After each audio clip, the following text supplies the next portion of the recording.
Буга чейин мектептерди оңдоп түзөө үчүн ата-энелердин капчыгына кол салууга тыюу салынган. Бул багытта президенттин жарлыгы дагы күчүндө турат. Ага карабай мындай аракеттерге жол берилип жатыптыр. Ош шаарынын тургуну Улкыз Абдыкадырованын уулу шаардагы мектептердин биринде билим алчу. Шаарда түрдүү иш-чараны себеп кылып акча чогултуу күчөгөндүктөн жалгыз боене баласын айылдагы мектепке которууга аргасыз болгон. 5-6 балалуу барлар бар го. Ошолорго деле мисалы үчүн топтогон өтө оор болот да. Майрамдарга 1000 сомдон топтоп калышат. Китепке деп айтышат, топтогону. Анан кийин туулган күн, эжекесинин туулган күндөрүн акча топтошот. Ушундай жадайбыз да бизчи. Анан эми бир балам бар менин, бир эле уулум бар. Берем, элден калбайын деп берип да жүрдүм. Мына директор баш болуп токтойт да. Анан калгандар каяка барат? Ошол айтат да. Топтогой деп мугалимдерге жүктөп коет, мугалимдер ата-энелер комитетин жүктөп коет. Анан алар секретин топтоп атышат, дагы эле топтоп атышат. Анткени менен билим берүү мекемелери ата-энелерден алынып жаткан каражатты моюндай беришпейт. Ош шаардык билим берүү башкармалыгы акыркы учурда аларга карата катаал жазалар күчөгөндөн кийин өз алдынча каражат жыйнаган фактылар азайганын айтышат. Алгач өткөн окуу жылдын аяк чендеринде анча-мынча болуп атты. Бирок алар өз кезегинде чаралар көрүлдү. Бүгүнкү күндө андай мыйзамсыз акча чогултуу боюнча фактылар, мындай дүңгүрөткөн фактылар жок бизде. Анан булар буйруктун бир өзгөчө белгилетүү жери бар. Ар бир мектептин директору билим берүү уюму. Ушул буйрукту өзүм тааныштым.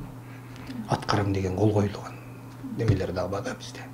Демек бул деген сөз буйрукта каралган ар бир жетекчи эгер ошондой мыйзамсыз акча каражаттарды жыйноого жол берген болсо, кызматтык орду каралсын деген жери бар. Азыр сразу иштен бошотконго мүмкүнчүлүк бар, эгер ошондой жыйналса. Мурдагы мыйзам боюнча мектеп директорун кызматтан алуу жазасы колдонулса, эми жаңы сунушталган мыйзам боюнча 20 000ден 60 000 сомго чейин айып пул төлөйт. Мыйзам долбоорун депутат Миргүл Темирбаева иштеп чыккан. Ушундай эле иштер коомдук фонддорду түзүү жолу менен жасалса, жеке жактар 40 000, юридикалык тараптар 60 000 айып төлөйт.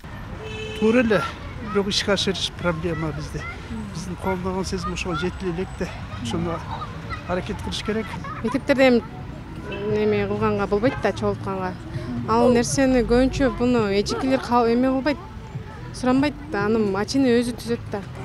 Жакшы болот эле. Эмнегедир акыркы кездерде мугалимдерди дагы кичине көтөрмөлөп атат мамлекет.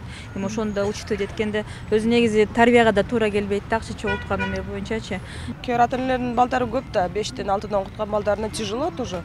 Оор түшөт да, ошондуктан мамлекет колдоп, өзү полностью ремонт, башка керектүү каражаттарга өстөрү камсыздаса жакшы болот эле. Чогултуп неме ала турмаса туура эле штраф салган.